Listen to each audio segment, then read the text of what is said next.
Says we're live. I'm waiting. Yeah. Good deal. Just give me a second to tweet out the stuff there, Greg. First live superhero discussions, man. That's what's Yeah, up. this only happens once a year. Yeah. So the last possible time of the year we could do it is when we're going to do it, basically. Almost the end of the year. One and only time of 2020. I'm down.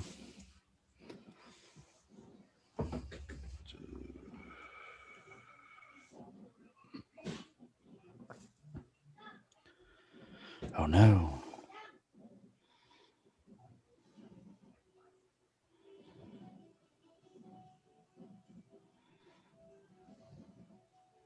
I think I have everything done.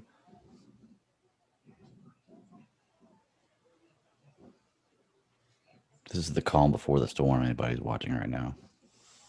Yeah, this is normally the I do a Ron Burgundy, pretty good Ron Burgundy imitation when I'm getting ready before we go live. Before we record. We go over our notes and we just can't figure out what's on the teleprompter. We're doing it live. Forget it. Doing it live. Okay, so with that tweeted out and be on the first page.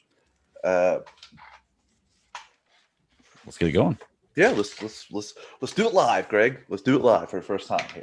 Okay, and in 3, 2, 1.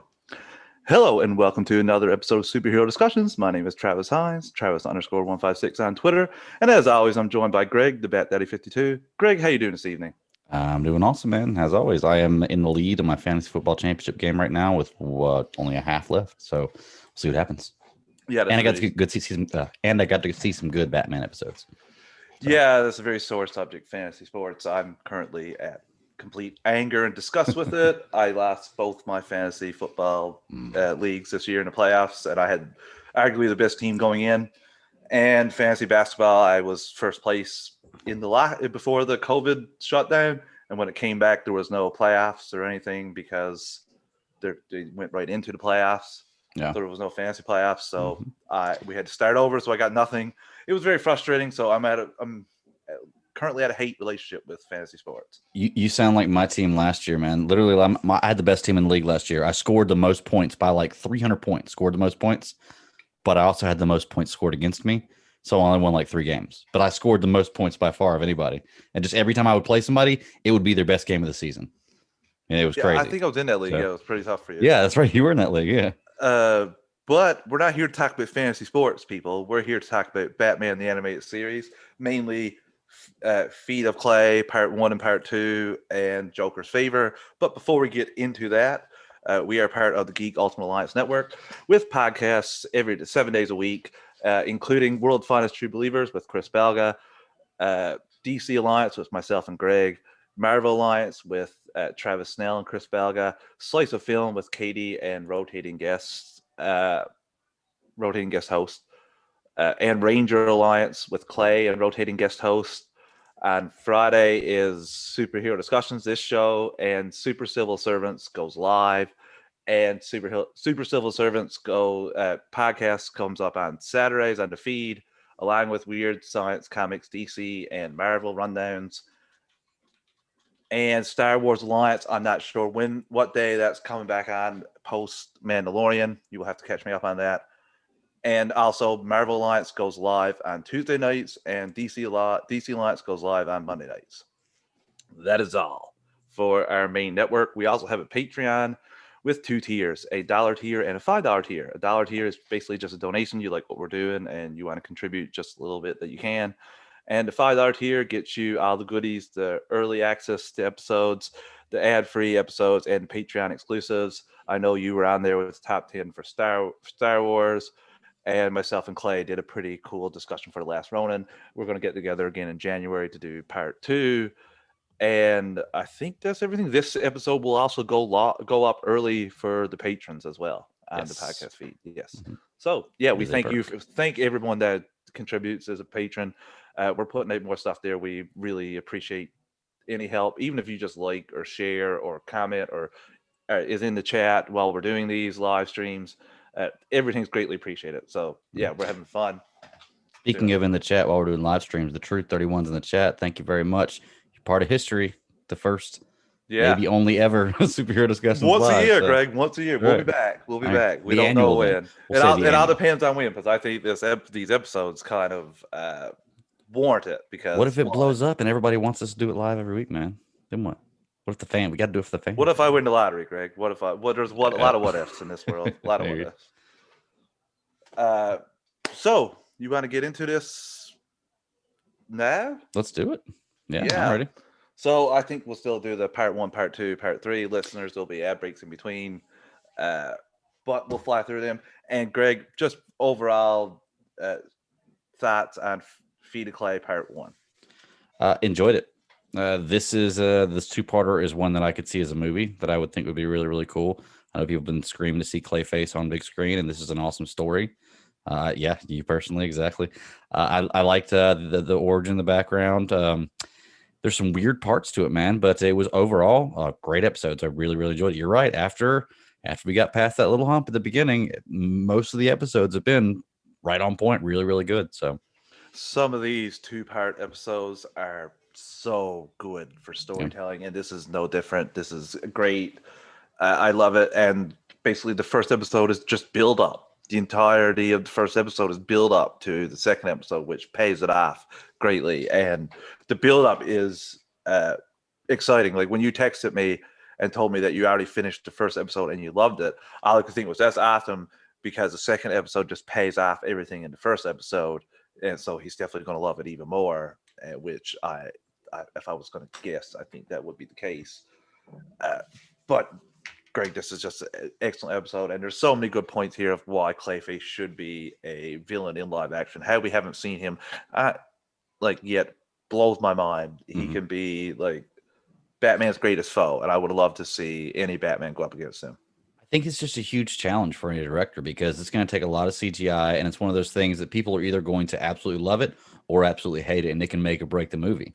With Venom, kind of a no risk it, no biscuit type deal, you know. With Venom now, you think they'd be getting closer to, and with the Sandman from Spider-Man 3, you think they'd be getting closer to the technology they could use to actually do him right, because even the Hulk being completely CGI, you know, and they do a great job with that. A character like that, I mean, the power set too, and he's definitely, in my opinion, it's either him or Mr. Freeze, but I would say Clayface for the toughest, the strongest of the rogues that Batman goes up against. Yeah. I love the look in this too. I mean, we'll get to that, I guess, next episode, because we'll probably get through this one, but I love the look. Really, really cool. Yeah, so I guess we'll jump into the episode with a great interest for Batman, as Bruce Wayne is basically suckering Lucius Fox into giving him information on Roland Daggett. Yeah. Well, before we get there, you want to talk about the title card? Oh, yeah, geez. But it's just it's the two opera faces, which basically gives you Matt Hagen being a actor. And that's the same one for both of them. So it just kind of knocks it out. It's the exact same way for both episodes. So it's pretty much like one big episode. Yeah. But yeah, the beginning is crazy. You know, immediately whenever you see Bruce Wayne trying to get with Lucius Fox in the creepy alley at 3 a.m., something's up. And I was like, well, this episode is about Clayface. So I can imagine that he's posing as Bruce Wayne, which, you know, it's pretty easy to see, at least for me. As a kid, maybe I wouldn't have. But it's a great idea. You know, if you're a villain. Like, because I guess the guy behind this Daggett is trying to... Here. Well, it's not Clayface here. You're right. Exactly. Yeah. It's a Matt. What is his name? It's Hagen? A combo, we'll say, because he's using the cream, the skin cream that does turn his face that way. That'll eventually lead his entire body, all his skin cells, to be like that. But or all the cells in his body, I think he said, not just skin cells. But yeah, like he's still using that. So referring to him as Clayface is kind of right here. Yeah. Well, I mean, and he's basically doing the dirty work for Daggett, right? Yeah. Because is it Daggett or Daggett? Yeah, Daggett, for the supply and demand of the face cream or skin. Yeah, the skin cream. And Daggett's basically idea is he wants to take out Wayne Industries, so he's going to kind of set up Bruce Wayne. You know? Yeah, and we'll jump ahead a little bit, but it ties into back here. Daggett visited Hagen after his accident in the hospital, and basically told him like this cream will do what plastic surgery will take years to do. And gets him in right away. And as we find out later on, you get hooked to this stuff, and you like a need more of drug. it every time. And he has the only supply, so he's basically been doing jobs for him. And Daggett wants to take over Wayne Industries Hmm. or Yep. Wayne Enterprise, Wayne Industries, Wayne I Industries, think it right? said Enterprise. Yeah, I'm not Enterprise. Yeah, sure. because WE is on the car Lucius Fox Yeah. drives up in. Yeah, so yeah, so that's why he's getting Bruce Wayne to get these files back from Yeah. Lucius Fox. But Lucius does not actually gets away, which is surprising with all the guns in that, and really funny way of being taken out, like Well, classic cartoon. okay. Well, you mean funny way? Do you mean this the sign falling on him? Right? Is Yeah, that what you're yeah, about? yeah, yeah. Is it even funnier that some guy is such a sharpshooter that he shoots out the 2 Chainz with 2 shots from the Rather than sign? shoot him Yeah, in the right, leg or something. right. I was like, wow, okay, that guy's a good shot. Well, So, I got to give him credit too, because after he shot it, he totally took a minute or took a moment to be cocky about it. yeah, Like he slowly put down his gun, and the steam was still coming up from. Like he took a yeah. moment to be like, It's "Yeah, like holding the guys." pose when you hit the 3. You know? Well, he's like, "Yeah, I'm not like your average henchman that can't hit anybody with a shot," Yeah, and that leads right into a very cool Batman entrance, like where he comes straight down through, hmm, really dark, kind of Spawn like to me, like we see a lot in Spawn. yeah, yeah. It was really cool, and then the fight, I enjoyed the action. It was a really good little start out fight scene for Batman, started action scene. Yeah, the Batman action's gotten better. I think Oh and yeah, yeah, maybe I'm just falling more in love with this animated series, but I do enjoy it. There are always some things every once in a while that are kind of unexplainable. Like it's just so funny with this show. It happens so many times where I'll start writing something down that's bothering me, or I have a question about like, why didn't they do this? And like as I'm writing it down, it's getting answered. I'm like, oh well, just scratch that out. So I got a couple times in this episode or in these episodes that were like that. yeah, and this is so cool because Batman stops this from going down, and Hagen doesn't get the briefcase full of documents linking Dagger to insider trading, Mhm. and Daggett's done with him now. He doesn't want anything to do with him, and Hagen is addicted to the skin cream, so he's gonna need to come back, and they're waiting for him when he does come back, and Oh yeah. it's not good, Greg. It's very brutal for the show, and when they don't show it, they just show the shadow, but they get away with some of that stuff, and it's very brutal. It's virtually waterboarding with whatever liquid they were using to make that face cream or the face cream itself. Yeah, Like it's horrible. Yeah, I was like, are you kidding me, man? Like you put shadows, nice touch of not having to show it, and true. they just throw him in the car and leave him there. Yeah.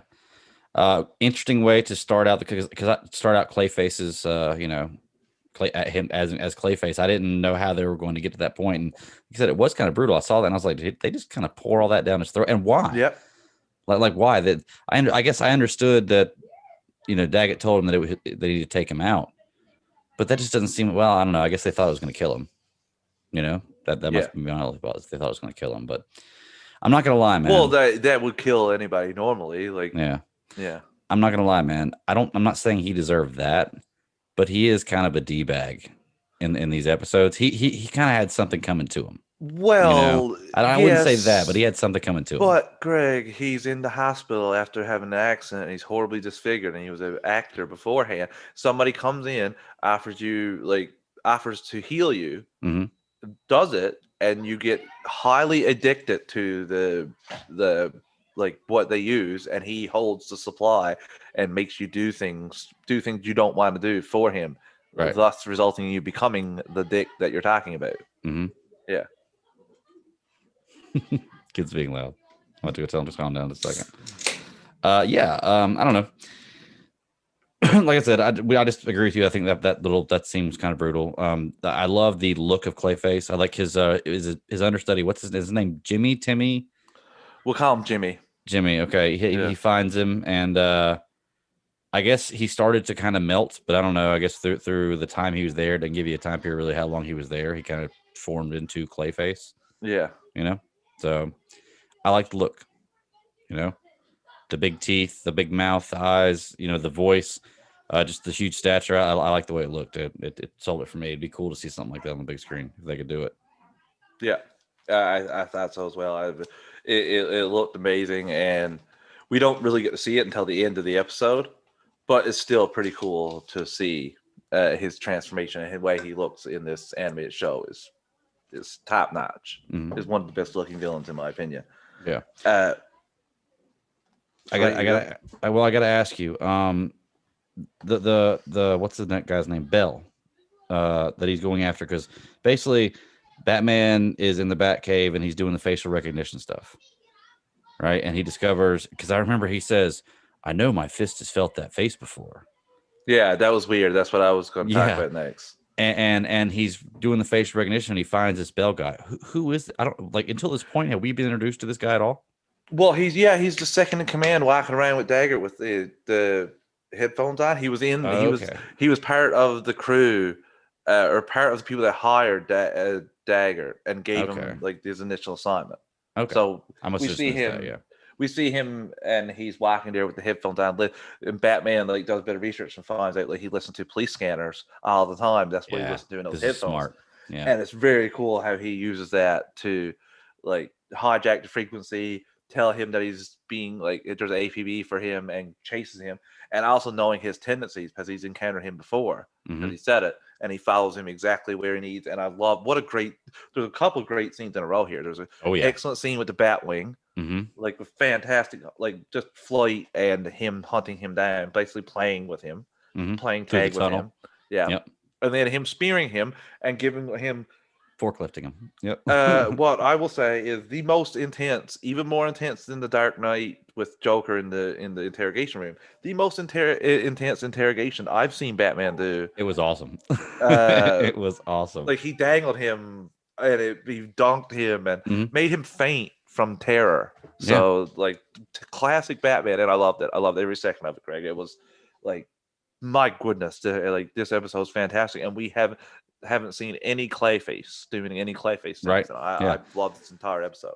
Dude, I loved it so much, man. He's got the guy hanging from, because like he stabs him with the front pieces of the Batwing like a forklift, right? Lifts the car up. Then he reaches the prize machine arm out and grabs the guy's arm and pulls him out and then tosses the car. So like now he's holding this guy with his prize machine arm and he's flying over the water. And I love it. He's flying him all the way down to the water where the guy's dragging through the water and lifting him up. And like it's I was watching it and I was like, that is so awesome. That is so Batman. That is so cool. I loved it.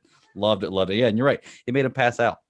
He scared him so much. The police were really cordial about it. Batman, can you please lower your the crook for police custody? Yeah, and then Batman drops him probably 200 feet into the pool, and I was like, pretty sure that would kill him, but you know, it's whatever. So it was crazy, but yeah, those scenes were awesome. Like I said, I loved watching that. So then ultimately, Bruce Wayne goes to visit Lucius to find out, because he didn't get any information from Bell, so he goes to Lucius to find out and gets arrested there because Lucius has a panic attack when he sees him. And that's how we end the episode. After that, hits the button. Yep. Yeah. After that, we see a reveal of Clayface in the mirror of is it the car? Yeah, the car. Yeah, it's the car. Yeah. And that's how they end the episode. Yeah. Pretty great start to a 2-part episode, Greg. We haven't seen anything of the main villain, just his face there at the end of the episode, and we're primed and so good. Loved it. You giving it a grade? No, we're going to do 2 of them together. Okay. Yeah, hold it. I got you. Combine them, divided by 2. Sounds good. So the average. Yeah. Gotcha. Okay, listeners, we're going to take a quick break. We'll be back super shortly. If you're on YouTube, it'll be like we never left. These ads just help the network. They'll be super quick and painless, and hopefully there's something actually like mean something to you. Like mine's grocery stores right now around my area, so thumbs up. Grocery store ads. We'll be back in 2 shakes of a dark sale. And we're back. It's like we never left, right, YouTube people? Right. Okay, Greg, part 2 of this Feet of Clay. We don't really need to talk about the title card because we talked about it. It's the exact same one. So we got to jump right into it. And Daggett is trying to take control of Wayne Industries, and he's like on the warpath for it. Right. Well, before you even learn that he's trying to take Wayne Industries, Enterprise Industries, I can't remember what it was. Either way, you see Wayne makes bail, because it starts Yeah. out the very, very beginning is him in jail.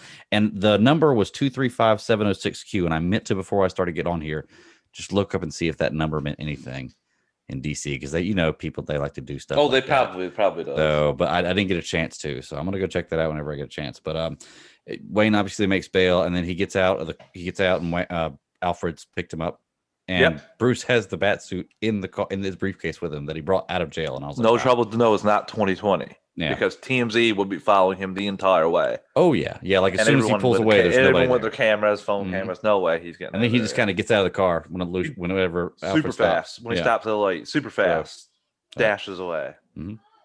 But yeah, I also I guess at this point you can call him Clayface instead of Matt or Matt Hagen. Hagen, yeah.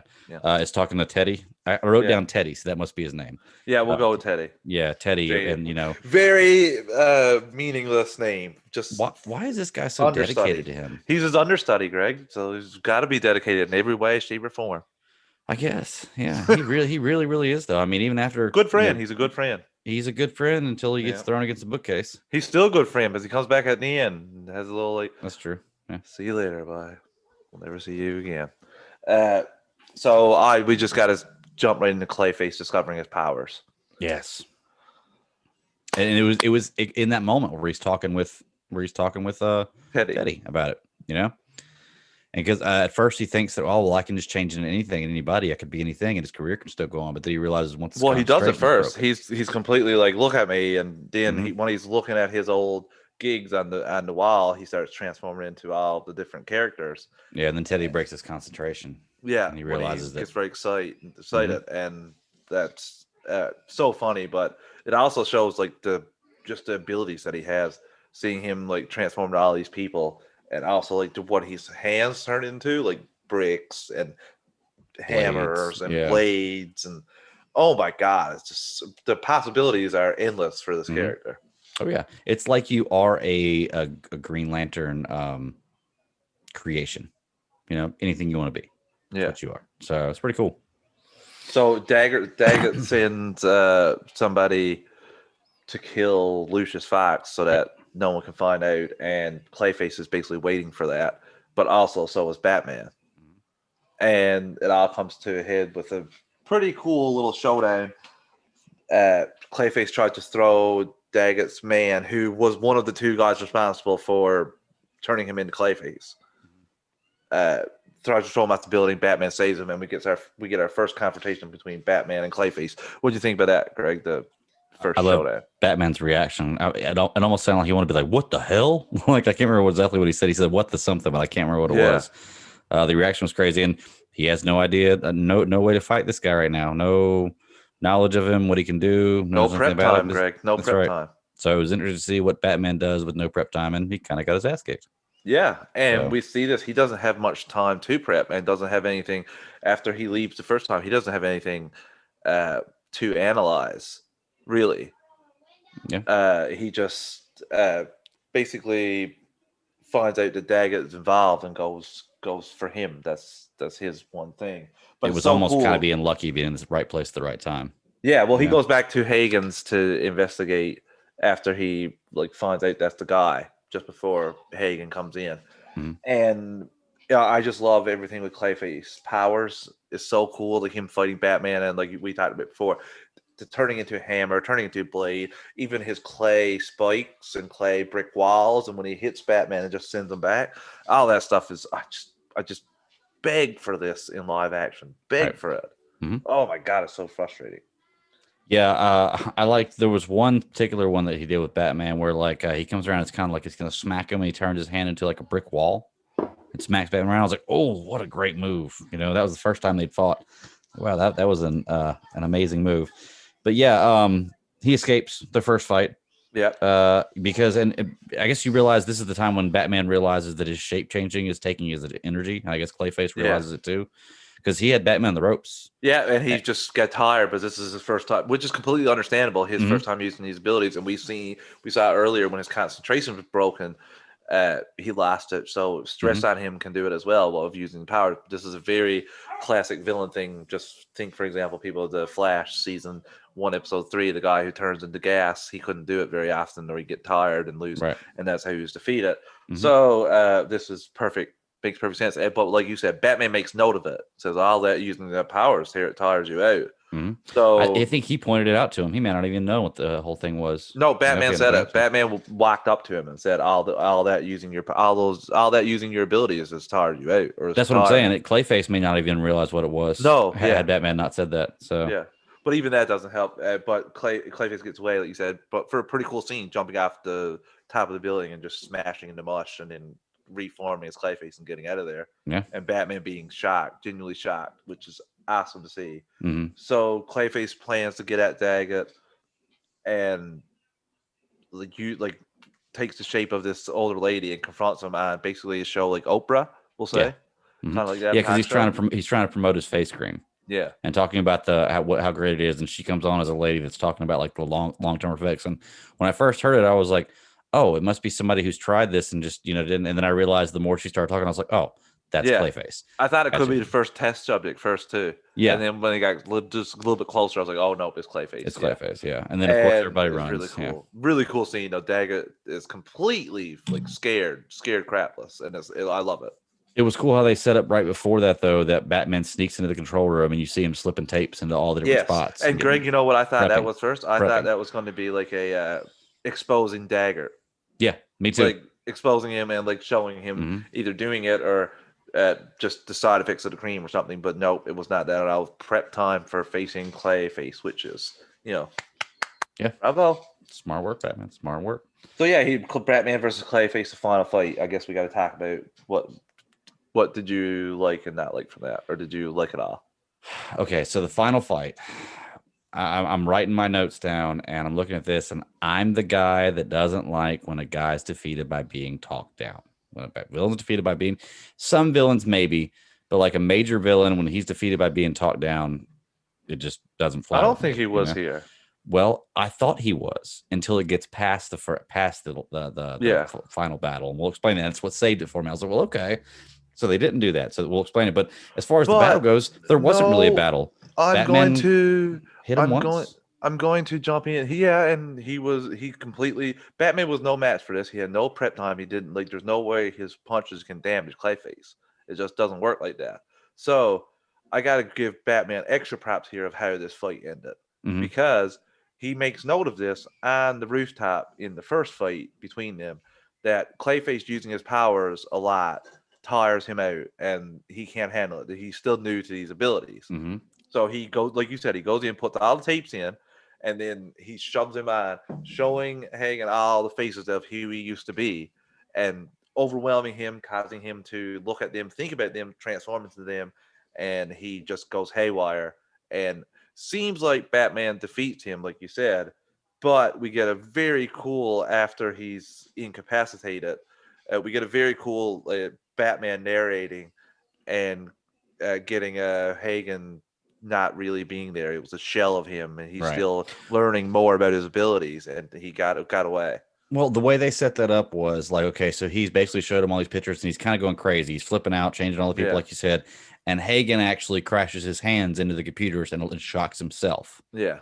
And that's how he defeats himself. And I think when he's laying down, well, he doesn't shock himself. Well, yeah, he does shock himself, but he does it to shut down all the computers, like stop him. Oh, okay. Well, because right after he did that, he went down like, oh, I bet you wish for a death scene like this. So my assumption was he shocked himself and killed himself. Like killed himself as no, he did that to make he was like, make it stop, make him stop. He was saying that before. Then why did he lay down afterwards and just give up? Well, why did they think he was dead? He because of what we got a little bit after that. He made it seem like he was dead, Greg.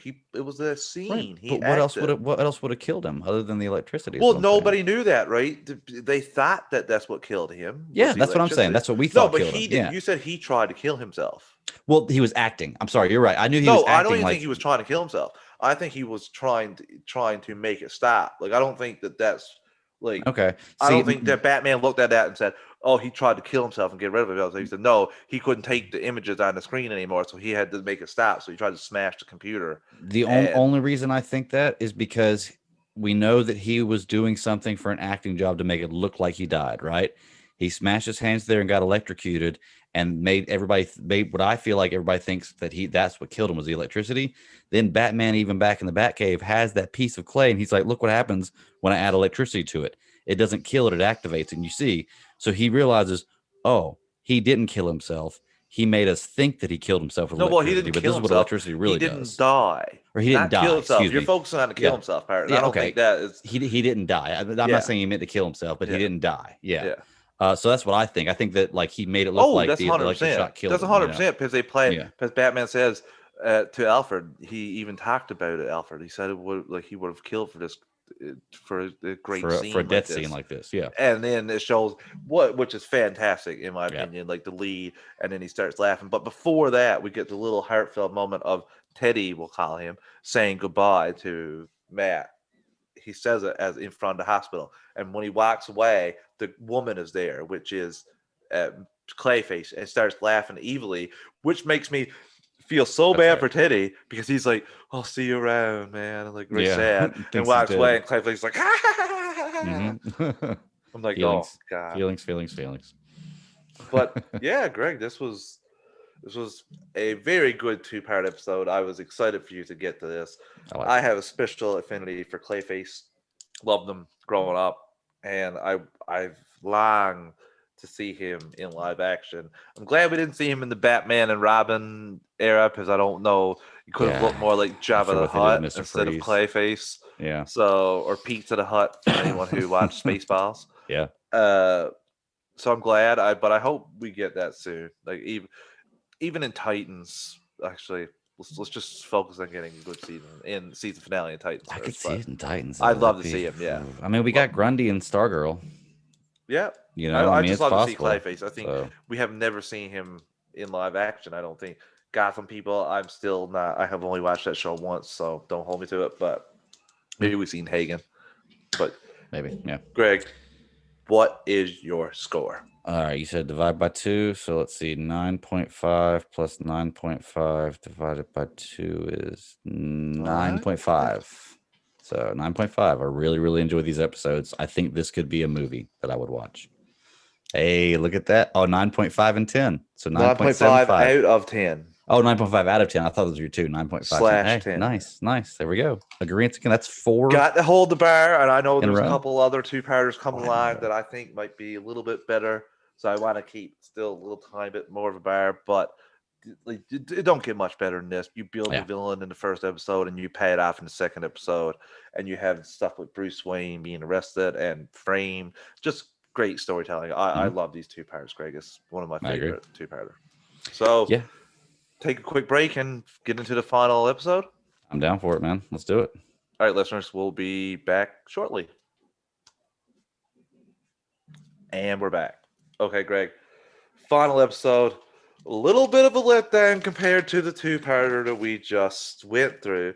But not too much of it. I mean, not was too still much. Good. Yeah. One of my more enjoyable Joker episodes so far to date. Season 1, episode 22, Joker's Favor. And we'll talk about the title card right away. Just Joker's silhouette or shadow over a family portrait of Charlie's family. Pinned in front of him, yeah. Yeah. This one was good. Like I said, it was this is a bottle episode, completely. But if you're gonna do that, give me some good villains. You give me Harley Quinn and Joker, which is awesome. First encounter of Harley Quinn. Is this one the first encounter? Yes, okay. I thought we saw her earlier. I don't think so. I don't think we did. I could be wrong. But I don't think we did. Didn't we see? Yeah, we saw her earlier where she was fighting another girl. You're thinking about the world's finest Superman Batman crossover with That's Joker. what I'm thinking about. You're right. That's what I'm thinking about. Okay. So this is her first appearance in Batman the Animated Series. I see it. That's cool. I loved it, man. You put those 2 in there. It's always good. This one had a time jump, which is really cool. It's really cool to see that like Joker has really cool to see, or really like sicko to see. Well, like it's Joker's crazy. It's crazy to think about this guy's logic. You know, like he holds this grudge because this guy just cuts you off in traffic, cuts you out in traffic. And you're going to hold a grudge so long that 2 years later, hey, I need you to do this. You know, it was pretty cool. We'll get into how that all works out, but I really enjoyed this episode. You know, it wasn't fantastic, but you know, solid episode. Yeah, I'll agree. It was not nearly as bad. Like for filler, as filler goes, this is as good as filler is going to get, in my opinion. You got a beginning, a middle, and an end of this episode done. Yep. You know, And very, very good, but brisk episode, and I enjoyed it, Greg. It's funny because the situation that lands Buddy and Joker's crosshairs could happen to any of us on any bad day. That's why I don't cuss people out on the road anymore. Yeah, you never know who you're going to cuss out. You know, you never know. It's not worth it. If you're going to take the Seinfeld method of saying "serenely now" to not scream, you got to let those screams out somewhere, even after you're home by yourself, or you will snap and destroy a lot of computers or something like that. Okay, Greg, we'll jump right into this. So, like I said, Joe, there's a little bit of a radio message saying somebody broke out of Arkham, but the guy's not paying attention. His name is Charlie Collins. He's talking about how sad his life is. Yeah, he's in a horrible mood. He gets cut off. Meatloaf. He gets cut off by the police and Batman, and then Joker cuts him off, and he's not having any of it anymore, Greg. He's fed up, so he's going right up to him, barking at him, and getting ready to give him a piece of mind. He's yelling at him, saying, "I'm going to give you my 2 cents." And then he realizes who's in the car, Greg. And who might that be? The Joker. And he freaks out. Like immediately. It's like one of those roll the window up, slow down, step back, just act like nobody saw me type deal. But Joker doesn't even say anything. Just turns his head real slow and looks at him real creepy and smiles. And it's like, oh no. So that's when he starts to follow him. And I'd be freaked out too. Yeah, I would completely, like, poor Charlie. Like, Chris is in chat, Chris Belga. He's like, "Oh, Charlie." Charlie's such a sad sack for 75% of this episode. Or well, whenever we see him in this episode, and then he kind of turns it around pretty good in the end, and I was rather impressed. I forgot about this episode and did not see that coming at the end. But so yeah, he flees. Did you like the little car chase there, Greg, with him, Joker, and Charlie? Yeah, it was kind of crazy. No matter what he did, he couldn't get away from Joker. It almost seems like no traffic other than that mattered until he pulls off the exit and he thinks that he gets away. You know, it's funny how somehow Joker still cuts him off, but you know, then Charlie somehow gets away from Joker, even when he gets cut off like that. And of course, the vehicle breaks down. Like, what timing for your vehicle to break down when you're running away from the Joker? You know, pretty sad. Well, I think it looks like this gas line broke. Oh, is that what it was? I think so. Sorry, I'm trying to talk in the chat here. Yeah, I didn't catch that. If that's what it was. So sometimes I look down to start writing stuff and I miss little bitty things here and there. But either way, you know, he gets caught by the Joker. Yeah, makes a deal with the Joker. Steals his license and tells him, "I'm going to find you at some point and need a favor from you," and lets him go. Which, you know, you think that it comes 2 years later. My first thought when we got 2 years later title card was, man, that guy's got to be like, oh, thank God, he forgot about it. He's crazy. He don't even remember me. That's what at that point thinking. You feel like you're safe. You feel like you've gotten away with it. You've dodged that bullet. Yeah. He's even changed his name. Yeah. He's got, because he said Joker's been following him and Joker knows exactly everything about him, and he's completely devastated. So Gordon's going to get honored at this banquet, and I love how Batman is like, tells him like why he should be honored, because Gordon doesn't want any part of it. He's like, you should be honored, Batman. Batman's like, you put up with this crap for 24/7. Yeah, he tells him, I'm just the night shift. You deal with it 24/7. So yeah, pretty cool. So I guess that answers the question that you don't get Batman during the day. Yeah, that must be when he sleeps. When else would Batman sleep? I guess he got to sleep in the day, but he doesn't. Yeah. He doesn't. Bruce Wayne's up at 3 a.m. Well, that wasn't Bruce Wayne. Sorry. But yeah. So yeah. Anyway. So we get that, and we get I love the great back and forth between Harley and Joker in this for her first appearance when he's giving out his plan, and she's clapping and she's getting the henchmen to clap and she's whistling, and it's just a nice little touch and just shows the great little banter. This is the first time that we're supposed to see her, and we're just like, man, Joker's really found like actual henchmen that I care about, basically. Yeah. So he calls Charlie, like you said, and he has all the information on Charlie and freaks Charlie out immediately and tells him, "Get your butt back here to Gotham." And Charlie does it, Greg. But would you have did that if you were in Charlie's position? I mean, If he what told other you, option do you if have? he told dude? you about your wife and your daughters, and things could be, and you look out the window and see his two henchmen driving by, I mean, would you call Gotham PD or would you just go for it? but I mean, if you call God, I mean, He I might don't have know. somebody in Gotham PD. Did you That's what I'm think about saying. that? I don't know what to do in that situation. If it was Gotham PD, I Your wouldn't trust daughters, nothing. think about it. Tell me, what are you gonna do? I guess I'm gonna have to go with them. Oh God, You you're know? working with the Joker. I guess. I mean, So what you can I might do? not have a dad. Yeah, But they might not but have one if I don't work with them. Yeah, I think Joker's the kind of guy that if he disposed of you after you work with him, I Mhm. don't think like if Charlie didn't get free, I don't think Joker was going to go back for his daughter, for his wife and his kid. Right. I think he would have let them be. So I think there's lines even Joker may not cross, especially in this universe. So Mhm. I don't think Charlie's got to worry about that. But still, it was really funny. And Charlie he just tells Charlie, "I need you to open up the door." And Charlie's like, "He's nuts." Yeah, I like, just love that you little line. Called me all the way down here to open a door, and I love the response too. And he's like, "Come on, she can't push the cake and open the door." And I love just Mark Hamill's acting in this, voice acting in this. It's great. There's no way I can ever come close to comparing to that as far as the way he says it. But he's like, "Well, look at the size of that cake, man." When he's talking about it, I loved it, and I was like, "Oh, Mark Hamill's perfect for this." Yeah, yeah. he's fantastic. It's great, and I love how I love the banquet too with Mhm. Bruce there thinking, being like, "Yeah, I can't stay here all evening," because he's trying to find Joker because Joker's on the loose, and Bullock is wearing a suit. A suit. He looks ridiculous. I didn't know it Mhm. was him for the first second until he was being a slob, and And then he's eating the I- whole time. Yeah. yeah, then I realized Montoya was being disgusted by him, and it was great. Especially, he's a bit of a pervert too, isn't he? He is. Yeah. He's a bit of a pervert. Like, because the door opens up and he thinks it's a stripper. and dude should get the slap because he's kind of hitting on the stripper pretty hard there. Well, Hey, he got honey. he got hit, didn't he? Hey, Didn't honey. Harley Yeah, Quinn not get hard enough, but Yeah, I love Montoya likes it. Likes that he got some punishment that's right. there. She hit him in the shin with the billy club. That's right. Yeah. That's what it was. Oh, but we skipped the part before that because Charlie's there. He's there to open the door because that was after they'd opened the door and she's walking in with a cake. Yeah. Charlie's there, and the first thing he's thinking is, "How can I get a signal to Batman?"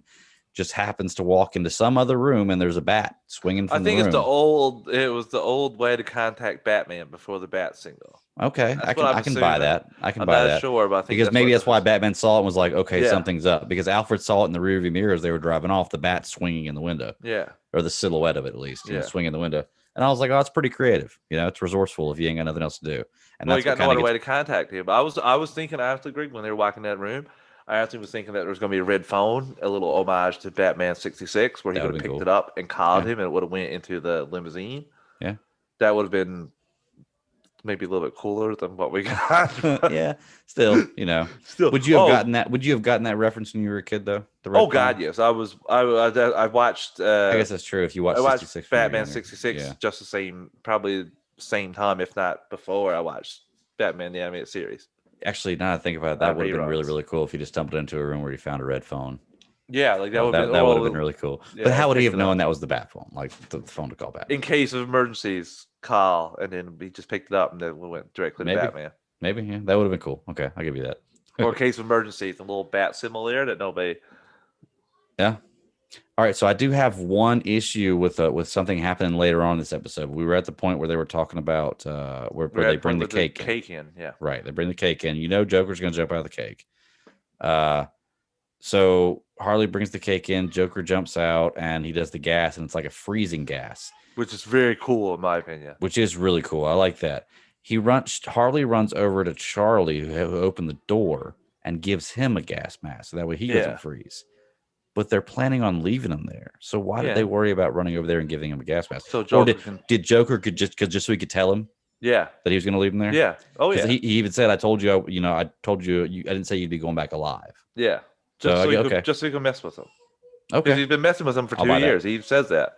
Tells Yeah. Batman after Batman lets him know he's been messing with me for 2 years. Yeah. And Tells every move I makes. we left out the point that his hand is glued to the door. Yeah, his hand is Yeah. glued to the door as well, so he can't leave after he opens it. Mhm. And like you said, the freeze thing, I love that. And he sticks a bomb in Gordon's pocket and leaves, and Batman bursts in at the perfect time and shoots his Skylight. Do you like how he gets rid of the bomb? Because I thought it was so cool how he basically put it to the grappling gun and shot it off Mm-hmm.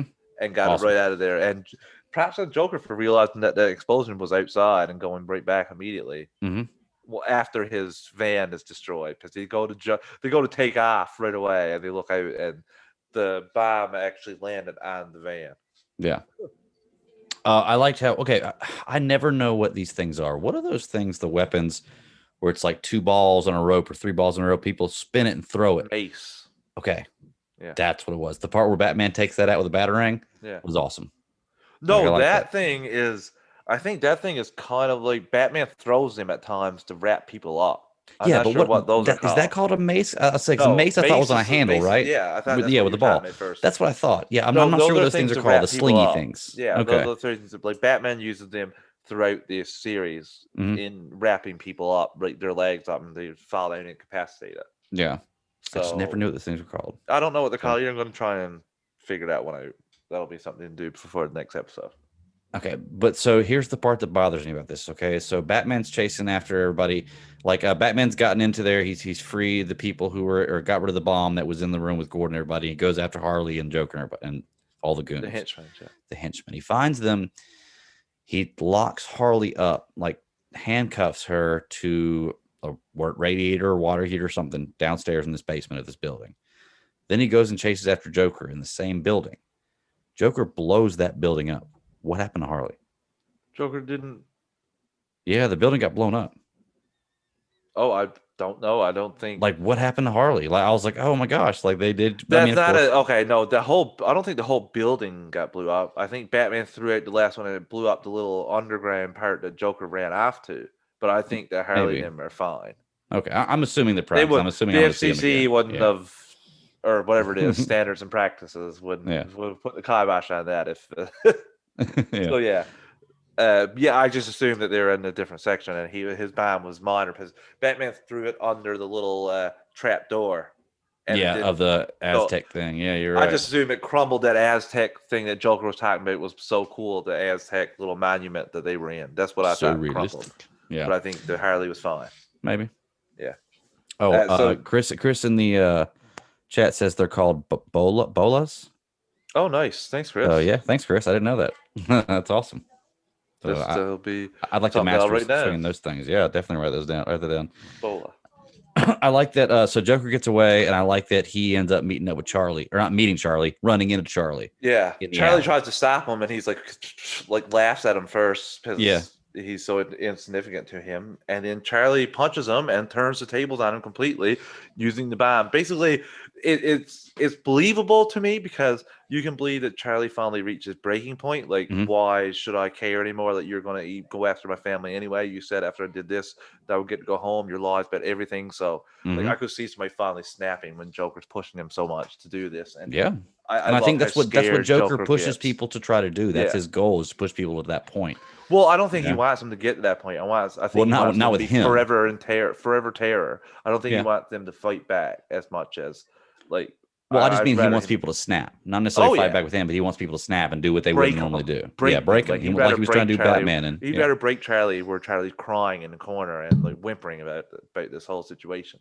Yeah. But Charlie I- stands up for himself. he not only stand up for himself, I did like it. He was like, I'm into this now. He was like, I don't even care. You, me. He's like, they're going to read tomorrow about how Joker was found blown to pieces, like on the front page, how Joker found blown to pieces with a nobody named Charlie. I was like, wow, get him, Charlie. Like, that was awesome. And I thought he channeled his inner Bruce Wayne from Batman '89 too. Yeah. You want to get nuts? Let's get nuts. Yeah. Yeah, it was crazy. Or you want to get crazy? Let's get crazy. One of the two. I think it's nuts. Yeah, and Joker's completely like Joker's calling out for Batman, crying out Yeah, for Batman. That was so cool. He was like, Batman, Batman. save Yeah, me. I love that.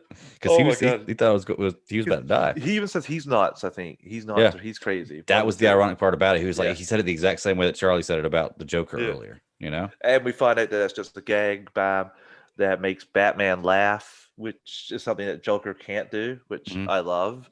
Joker is really not pleased with that, and Batman tells Charlie to get out of there, like go home. Mhm. And It's a pretty cool little, Insane. one-off story, like you said there, Greg. I enjoyed it a lot more than your average filler episode. Yeah, I agree 100%. What's your ranking for this one, Greg? I gave this one an 8.0. Really enjoyed it. It was a solid episode. It wasn't perfect, but it was a solid episode. 7.5 for me. I really enjoyed this episode as well. Thought it was great, and there wasn't much that wasn't enjoyed about this battle episode. That is we have had the same ranking for the last 5 episodes. That one broke it right there. Nice. 5 episodes in a row. I'm like, and you know what? Honestly, I had 7.5 there, but I was, after our talk, I was honestly debating. Like, I was like, maybe 7.5. Yeah, I'll stick with 7.5. The talk almost brought me up to me. I was working on it. Well, I kind of look at 7.5 as my average, and this one was slightly above average for me. Like, I could enjoy going back and watching this one again. So. I was impressed by the filler episode here, but we had a couple of good episodes. I can't wait. We have like 10 episodes to get to Robin's Reckoning, and 2 really good parts as well. Yeah, 2 really good parts as well. So, listeners, thanks, Chris and the Truth for joining us in the chat. Yes, thank you very much. This is fun. Maybe we might do this more than once in 2021, but we will do it at least once. I can promise you that. Right now, it's the annual show, but it may turn into something else. So, the quarterly Greg, show. Tell the listeners where they can find you before we get out of here. You can find me at the BatDaddy52 on Twitter. That's where my personal handle. You can check out everything I do. Part of the Geek Ultimate Alliance Network on superhero discussions, super civil servants, DC Alliance podcast, guesting on a lot of other stuff. Me and Travis do Batman You Complete Me. I'm on the C3 Panthers podcast Tuesdays and Sundays. I'm all over the place. Very loose when it comes to podcasting. And my kids have friends over, and you can probably hear them in the background. That last part was so funny. What a perfect way to end it. Yes. Oh my God, they're quiet compared to what me and my cousins used to be like. We were like a tornado of anarchy. They're being okay right now. The problem is they're in the living room, which is only separated one, like it's next to, the room I'm in. Usually in there. They've been pretty good, I must say. Yeah. You can find me on Twitter at Travis_156. Drop me a line. We can chat about anything superhero related, animated, anything. Greg, thanks for joining me as always. Listeners, thanks for listening, and we'll be back again next week. Keep pounding. Later, everyone.